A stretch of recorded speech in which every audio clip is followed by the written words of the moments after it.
என்னன்னா, நான் ஆக்சுவலாக இண்டிபெண்டன்ட் மியூசிக் ஆர்டிஸ்ட். சொந்தமாக போயிட்டு லிரிக்ஸ் எழுதி பாட்டு பண்ணி அதை வெளியே ஸ்டேஜில் பெர்ஃபார்ம் பண்ணிட்டு இருக்காள். என்னோட டவுட் என்னன்னா, அவர் மியூசிக் பற்றி ஃபஸ்ட்டு கேட்டார்.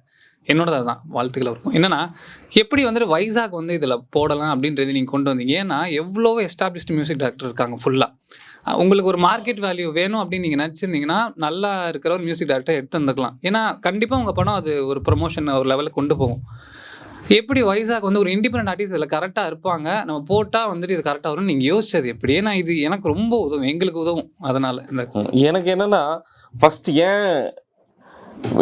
ஏன் வைசாக்குங்கிறதுக்கு நான் சொல்கிறேன். என்னென்னா, இந்த படம் வந்து இந்த படத்தோட சவுண்டிங்காக நாங்கள் சொன்ன மாதிரி நாங்கள் வந்து ஒரு அட்வென்ச்சர் படம் எடுக்கிற மாதிரி இருக்கிற ஒரு ஃபேமிலி படம்னு முடிவு பண்ணிட்டோம். அப்படின்னா அதோட சவுண்டிங் ரொம்ப மாடர்னாக இருக்கணும் அப்படின்னு வந்து ரொம்ப நியூவாக இருக்கணும் அப்படின்னு தோணுச்சு.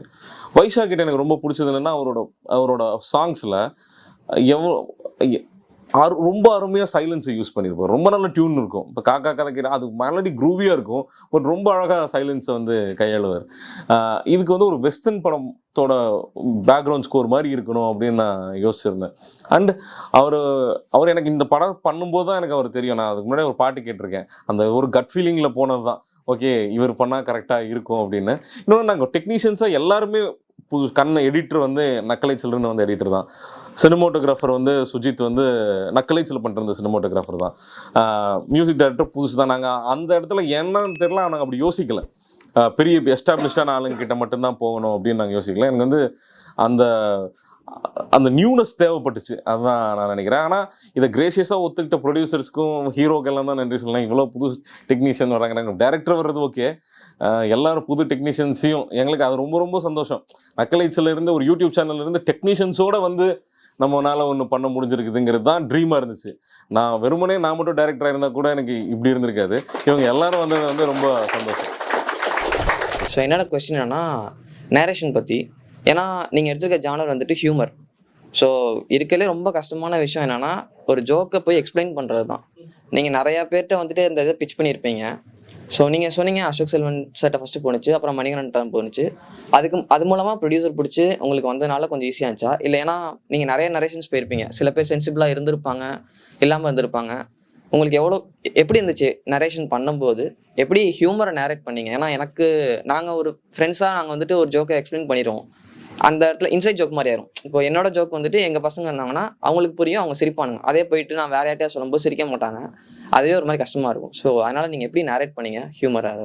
நான் இந்த ப்ராசஸில் நான் என்ன சொல்கிறது, எனக்கு லக்கிலி அவரும் ரொம்ப அண்டர்ஸ்டாண்டிங்காக தான் இருந்தார். அவர் கூட ஒர்க் பண்ணிட்டு இருக்கும்போது அசோக் செல்வன் மணிகண்டனும் இந்த ஹியூமரை அண்டர்ஸ்டாண்ட் பண்ணிக்கிட்டதுனால தான் அவங்க ஆன்போர்டு ஆகுறாங்க. நான் அவர்கிட்ட கதை சொல்லலை, நான் வெரி பேட் நரேட்டர். அதனால எழுதுனது தான் கொடுத்துருந்தோம். ப்ரொடியூசர்ஸ்க்கும் எனக்கு ஒரு ப்ரொடியூசர் வந்து எனக்கு வந்து அவர் லொக்கேஷன் மேனேஜராக இருக்கும்போது தெரியும், நம்ம கூட இருக்கிறவங்க வளர்றது நமக்கு எவ்வளோ ரொம்ப முக்கியங்கிறது வந்து அவர் ஒரு எக்ஸாம்பிள். எனக்கு அவர் கரெக்டாக ப்ரொடியூசர் ஆகிறதுக்கான எக்ஸிக்யூட்டிவ் ப்ரொடியூசர் ஆகணுங்கும் போது நாங்களும் எங்கள் டேரக்டர் ஆகலான்னு வந்துட்டேன். அது வந்து வாழ்க்கைக்கு தான் நன்றி சொல்லணும், அந்த மாதிரி ஒருத்தரை என்ன சொல்கிறது பேரலாக வந்ததுக்கு. அண்ட் இதுக்கு நாங்கள் வந்து நான் ரொம்ப போய் எல்லாத்துக்கிட்ட நான் சொன்னேன், நக்கலைட்ஸே இருந்ததுனால I didn't have to go humour இப்படி தான் இருக்குன்னு பிச்சின் பண்ண வேண்டிய தேவை எனக்கு ஏற்படலை. நமக்கு ஆல்ரெடி நக்கலைட்ஸில் பண்ண வீடியோஸ் எல்லாமே பல கோடி பேர் பார்த்த ஒரு இது இருந்ததுனால நாங்கள் என்ன நினச்சோன்னா, ரிவர்ஸில் ஒரு ஹியூமர் ட்ராமானா நம்மளை நம்பி வருவாங்க. இப்போ நான் வேறு ஏதாவது ஜானர் சொல்லியிருந்தேன்னா ஃபஸ்ட்டு படத்துக்கு கொஞ்சம் யோசிச்சிருப்பாங்களோ அப்படின்னு தான் தோணுச்சு எனக்கு. அதனால தான் நாங்கள் இந்த ஜானர் பண்ணணுன்னு முடிவு பண்ணோம். இதுதான் மக்கள்கிட்ட நம்ம கனெக்ட் ஆகிருக்கிற ஜானரு, நமக்கும் இதில் கான்ஃபிடென்ஸ் இருக்குது. இது ஒரு மாதிரி வெளியே பிச் பண்ணுறதுக்கும் மூவ் பண்ணுறதுக்கும் ரொம்ப ஈஸியாக இருக்கும் அப்படிங்கிறதுனால தான் 3 செட் ப்ராக்கெட்டுக்குள்ளேயும் கரெக்டாக வந்ததுனால தான் குடும்பஸ்தன் பண்ணோம். இல்லாட்டி இன்னும் 2-3 கதை இருக்காது, அதை தான் பண்ணியிருந்துருப்போம். குடும்பஸ்தன் ஃபஸ்ட்டு நீங்கள் வந்து யோசிக்கும் போது ஃபஸ்ட்டு ஒரு பாயிண்ட் ஒன்று வரும் பார்த்தீங்களா? இந்த பாயிண்ட் வந்தோடனே ஒரு இடத்துல ஞாபகம் வந்திருக்கும், இதை நம்ம ஸ்கிரிப்டாக பண்ணுவோம், இந்த குடும்பஸ்தன் வந்து நம்ம எடுத்து நம்ம சினிமாவாக காட்டலாம் அப்படின்னு. ஏன்னா ஃபர்ஸ்ட் ஃபிலிமு.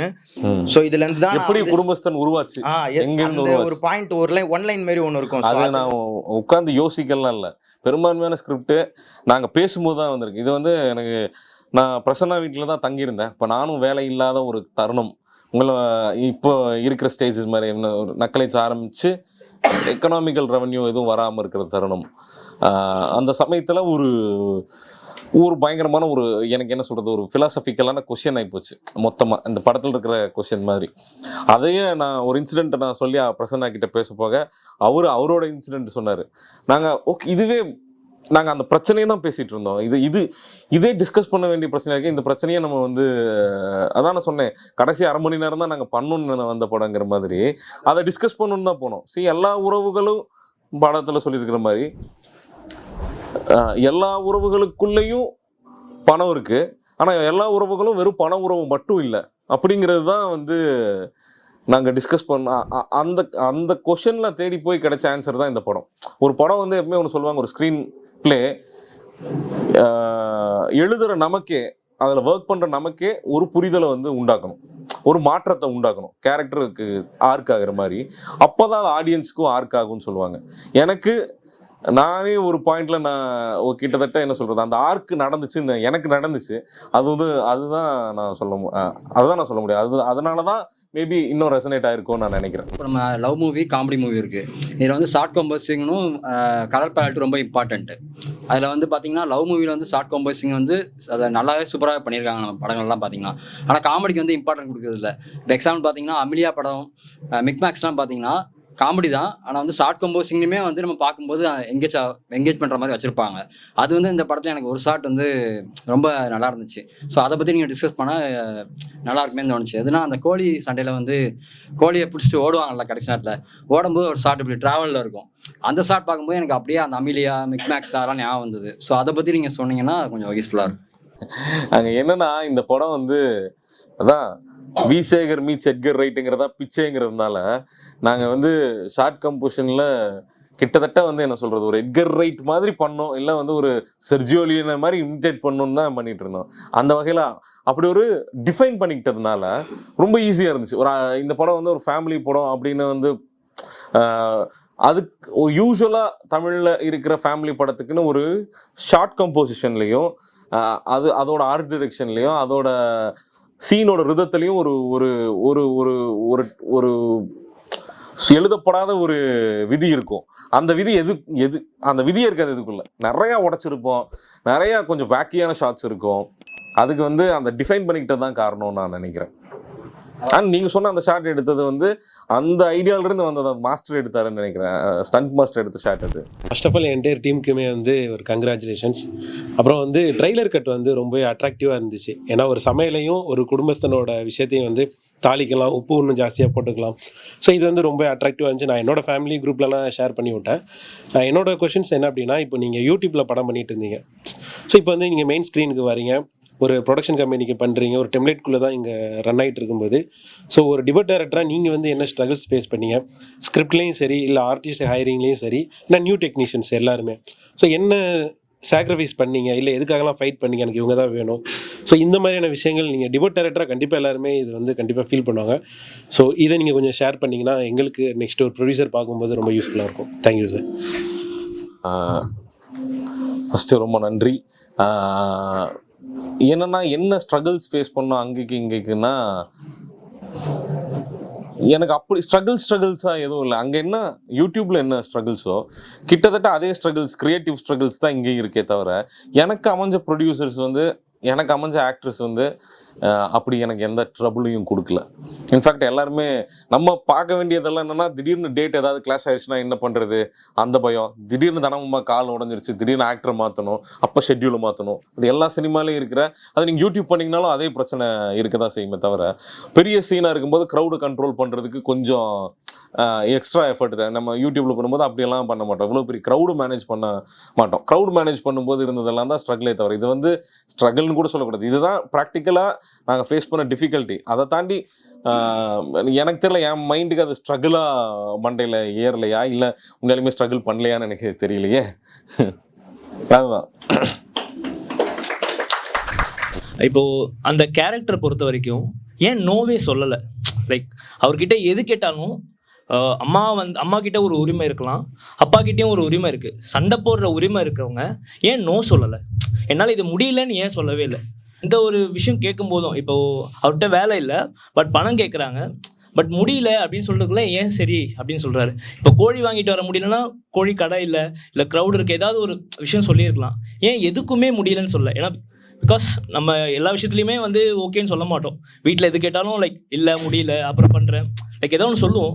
ஏன் அந்த கேரக்டர் நோவே சொல்லலை? லாஸ்ட்டில் வந்து அவ்வளோ கன்ஃபெஸ் பண்ணுறதுனால ஃபர்ஸ்ட்ல ஏன் நோ சொல்லலை அப்படின்ற ஒரு கொஸ்டின் இருக்கு. என்னன்னா அவனுக்கு இந்த கதைப்படி அவனுக்கு வேலை போயிடுச்சு, வீட்டில் சொல்ல வேணான்னு முடிவு பண்ணிட்டான். வீட்டில் சொல்ல வேணான்னு முடிவு பண்ணதுக்கப்புறம் ஒரு கோழி வாங்கிட்டு வர முடியறதுக்கு அவன் நோ சொல்ல முடியாதுங்கிறது தான் அங்கே இருக்கிற அந்த லாஜிக்கலாகவே அவன் நோ சொல்ல முடியாது தான். அதனால தான் அவன் நோ. இப்போ இஃப் கிவன் அன் ஆப்ஷன் அவன் வந்து வேற சொல்லியிருக்கலாம். ஆனால் அவனை பொறுத்த வரைக்கும் என்னன்னா அவனோட என்ன சொல்றது, வேலை போனது வீட்டில் மறைக்கிறது எனக்கு 2-3 விஷயம் இருக்குது. அவனுக்கு இப்போதான் கல்யாணம் ஆகி எல்லா வீட்டில எல்லாம் சரியா போயிட்டு இருக்கிறதுனால வேலை போச்சுன்னா வேலை போயிடுச்சுங்கிறது வெளியே சொல்றது இருக்கு இல்லையா, அதுவே ரொம்ப பெரிய விஷயம். அவன் எப்படி வேலை தேடி கண்டுபிடிச்சிக்கலாம்னு நினைக்கிற தைரியத்தில் இருக்கிறவன் அந்த நீங்க திரைக்கதையில அந்த இடத்துல வரும்போது அவன் வீட்டில் வந்து மறைச்சிருக்கிறான் அப்படிங்கிறதுனால, மறைக்காம இருந்த வீட்டில் சொல்லியிருந்தான்னா கதையே இல்லை இல்லையா, மறைச்சிருக்கிறாங்கங்கிட்டே அவன் நோ சொல்ல முடியாதுன்னு தான் அவன் நோ சொல்ல. லாஜிக்கலாக அதை கேட்டான். ஸ்க்ரீன் பிளே படி நோ சொல்லக்கூடாது, அதான் அப்போ தான் கான்ஃப்ளிக் ஸ்டார்ட் ஆகும். ஆனால் லாஜிக்கலாக கேட்டாலும் இதுதான் ஆன்சருங்கிறேன். என்னோட கொஸ்டின் என்னன்னா, ஒரு பாயிண்ட்ல குரு சோமசுந்தரம் சார் வந்து சடனாக சேஞ்ச் ஆவார். அவருக்கு அந்த சைனா ட்ரிப் வந்து அவருக்கு இல்லைன்னு சொல்லும்போது அவர் அப்படி கம்ப்ளீட்டாக அவரோட பிரின்சிபல்ஸ் எல்லாமே மாறிடும். அதுக்கு முன்னாடி வரைக்கும் நவீன்கிட்டே அவர் சொல்லுவார், நீ பணிஞ்சு போனாதான் உன்னால் அந்த மாதிரி இருக்க முடியும் அப்படின்ட்டு. ஸோ அது எப்படி அந்த சடன் சேஞ்ச், அந்த ஒரு சைனா ஈவெண்ட் அவர் சக்ஸஸ்ஃபுல்லாக நடக்கல, பட் அதுக்கு முன்னாடி வந்த பாதை ஃபுல்லாக அவர் அந்த மாதிரி தான் இருந்திருப்பார். ஸோ அது எனக்கு கொஞ்சம் அந்த உங்கள் தாட் ஷேர் பண்ணுங்க, ஏன் இப்படி சடன்? என்னன்னா அவன் ஒரு ஃபிலாசபியை நம்புறான், வளைஞ்சு போனாதான் வாழவே முடியும் அப்படின்னு நினைக்கிறான். இவன் நிமிந்து நின்னாதான் வந்து நான் நிமிந்து தான் நிற்ப வாழ்க்கையில் என்னன்னாலும் நினைக்கிறான். நாங்கள் சொல்ல வந்தது என்னன்னா, அப்படி 2 ஃபிலாசபியுமே கிளாஷ் ஆகுது. நீ டூ எக்ஸ்ட்ரீம், நீங்கள் எவ்வளோ ஒரு அளவுக்கு தான் வளைய முடியும். அவன் சொல்கிற மாதிரி அந்த கேரக்டர் சொல்லும்போது ஒரு அளவுக்கு மேலே வளைஞ்சா உடஞ்சிருவான். அவன் எதுக்கு பண்ணான்? அவனுக்கு ப்ரொமோஷன் கிடைக்குங்கிறதுக்காக அவன் எவ்வளோ ப்ளீஸ் பண்ணி அவங்க எவ்வளோ வளைஞ்சு கொடுக்க முடியுமோ வளைஞ்சு கொடுத்தான். ஒரு பாயிண்ட்டுக்கு மேலே யாராக இருந்தாலும் என்ன சொல்கிறது, ஒரு பாயிண்ட்டுக்கு மேலே வளைய முடியாமல் உடஞ்சிட்டாங்கிறது அந்த கேரக்டருக்கு நாங்கள் வச்சுருந்தது. சேஞ்சஸ் சடனாக தான் நடக்கும். அது சேஞ்ச் நடக்கிறதுக்கே ஒரு 4 சீன் நம்ம தேவையில்லை. ஒரு இம்பாக்ட்ஃபுல்லான இடம் தான் நம்மளை மாற்றும். 10 விஷயங்கள் நம்ம மனிதர்களாகவே ஒரு இம்பாக்ட்ஃபுல்லான இடம் தான் உங்களை பயங்கரமாக மாற்றுமே தவிர, ஒரு சடன் விஷயந்தான் மாற்றுமே தவிர 10 விஷயம் வந்து தேவையில்லை. அதுக்கு அப்படி நடக்கிற சேஞ்சு தேவை.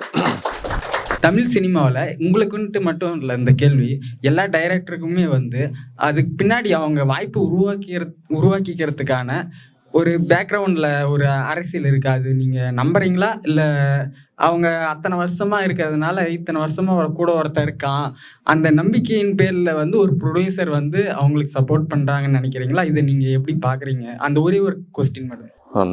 நானே ஒரு எக்ஸாம்பிள், நான் வந்து தலைக்கொட்டப்பாறை சாவடிக்கும் உள்ள கிராமத்தில் இருந்து வந்தவன். பேக்ரவுண்டுங்கிறது வந்து நான் என்ன நினைக்கிறேன்னா, நான் இங்கே வந்திருக்கிறேன்னா எனக்கு எந்த பேக்ரவுண்டும் கிடையாது, ஒரு இது கிடையாது. எங்கள் அப்பா அம்மாவுக்கு இன்னும் அந்த சாவடியை தாண்டி டவுனுக்கு போகிறதே நாங்கள் கோயம்புத்தூருக்கு போகிறதுன்னு சொல்லிட்டு இருப்போம். அங்கேருந்து தான் நான் வந்திருக்கேன்.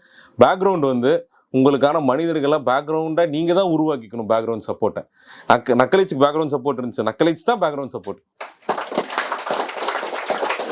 நீங்கள் யார் ஜெயிச்சு வந்தாலும் பின்னாடி அவங்களுக்கு ஏதோ யார் support, மனிதர்களாகவே we are co-dependent beings. நம்ம வந்து நீங்கள் சாப்பிடணும்னா கூட உங்களுக்கு இன்னொருத்தங்களோட சப்போர்ட் வேணும். தனிச்சையாக நானே பண்ணிட்டேன்னு ஒருத்தன் கிடையவே கிடையாது உலகத்தில். எதுவுமே பண்ண முடியாது, சாப்பிட கூட முடியாது. நீங்கள் அன்றாடம் நீங்கள் இங்கே வாழ்கிறதுக்கு ஒரு 10 பேர்த்தோட சப்போர்ட் வேணும். உங்கள் ஃபேமிலி சப்போர்ட் வேணும், அது வேணும், இது வேணும். எல்லாரும் சின்ன வேலை பண்ணுறவங்கலேருந்து எல்லாரும் வேணும். ஸோ நீங்கள் பண்ணணும்னு டேரக்டராக வரணும்னு நினைக்கிறீங்கன்னா அதுக்கு நீங்கள் தான் அந்த மனிதர்களை தேடி வச்சுக்கணும். கண்டிப்பாக இருப்பாங்க. அப்படி வந்தீங்கன்னா நீங்கள் வந்துடலாம் தான் நான் நினைக்கிறேன். டேரக்டராக வந்து டெசிஷன் மேக்கிங் அப்படின்றது ரொம்ப ஒரு இம்பார்ட்டண்ட்டான ப்ராசஸாக இருக்குது.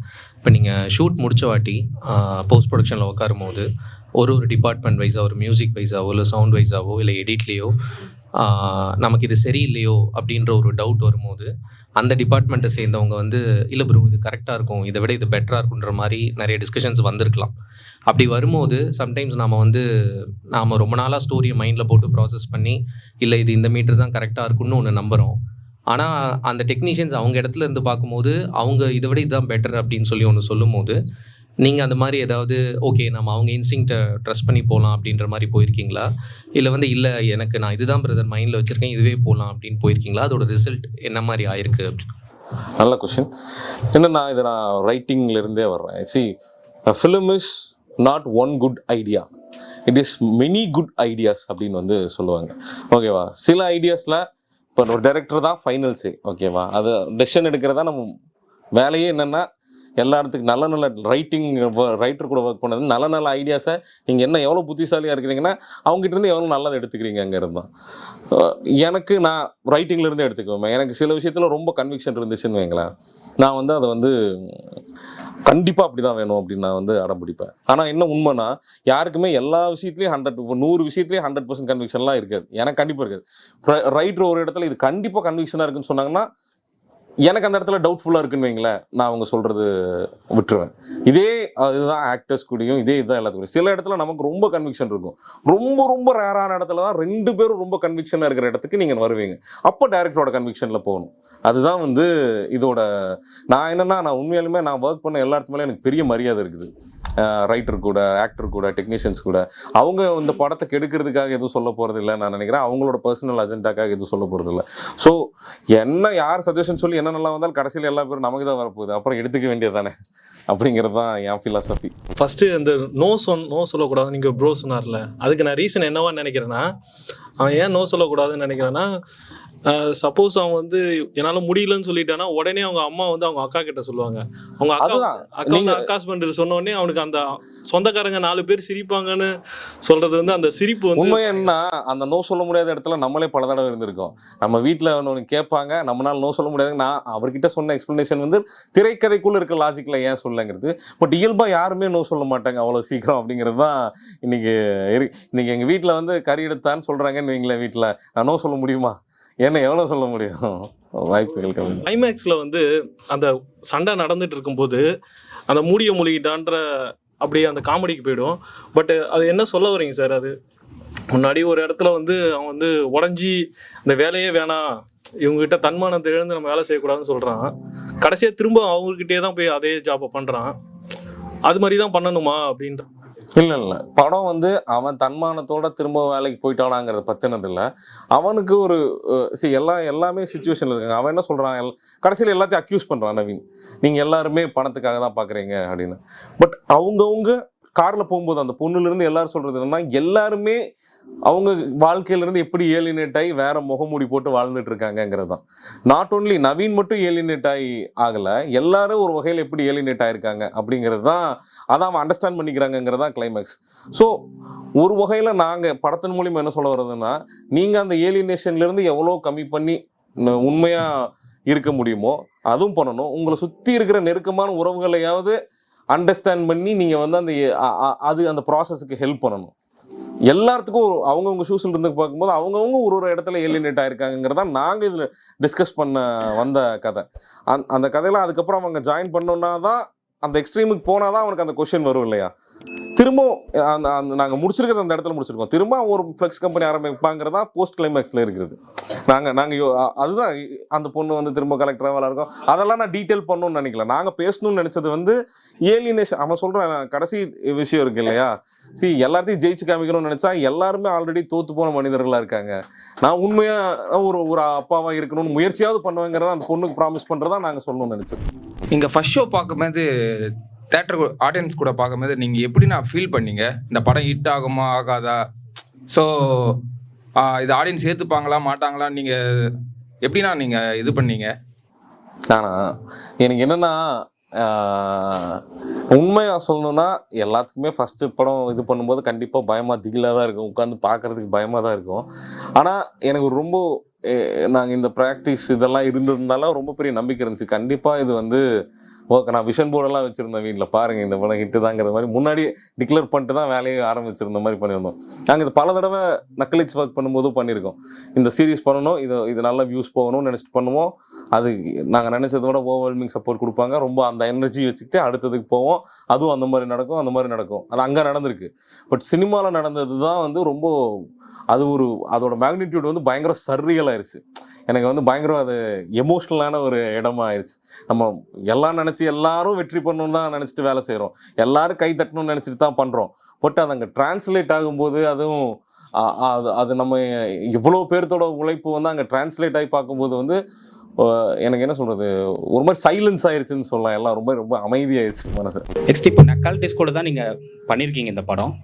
அடுத்த படங்களும் நெக்காலிட்டிஸ் கூட தான் நீங்கள் பண்ணணும்னு தான் நினைக்கிறேன். ஏன்னா டீமாக க்ரோ ஆயிருக்கீங்க. பட் ஸ்டில் உங்களுக்கு அதர் ஆப்ஷன்ஸாக கூட வேறு நிறைய காஸ்டிங்கில் பண்ணணும் அப்படின்னா உங்களோட ப்ரிஃபரன்ஸ் என்னவா இருக்கும்? இதில் தான் நக்கலைட்ஸில் நடித்தவங்களும் நடிச்சிருக்காங்க, அது இல்லாதவங்களும் நடிச்சிருக்காங்க. மெயின் இப்போ மணிகண்டன் சாரோ இல்லை வந்து குரு சாரோ அந்த மாதிரி நடிச்சிருக்காங்க. ஐ திங்க் அப்படி கொலாபரேட்டிவாக தான் இருக்கும்னு நான் நினைக்கிறேன். சார் இப்போ அந்த மூவியில் வந்து ஒரு கார் சீன் இருக்குல்ல சார், ஒரு சென்டிமெண்ட்டாக அவர் ஒரு கார் வாங்கியிருப்பாரு, அது கடைசியாக அவர் ஒரு டைமில் கொடுக்குற மாதிரி வரும். பட் அப்போ வந்து ஸ்க்ராப் காட்டுவாங்க, அதை அடுத்து வந்து டிஸ்மேண்டில் பண்ண போகிறாங்க அப்படின்ற மாதிரி ஒரு ஃபீல் தான் மூவியில் நம்ம பார்த்தோம். ஆனால் கடைசியாக அதே காரை எடுப்பார்.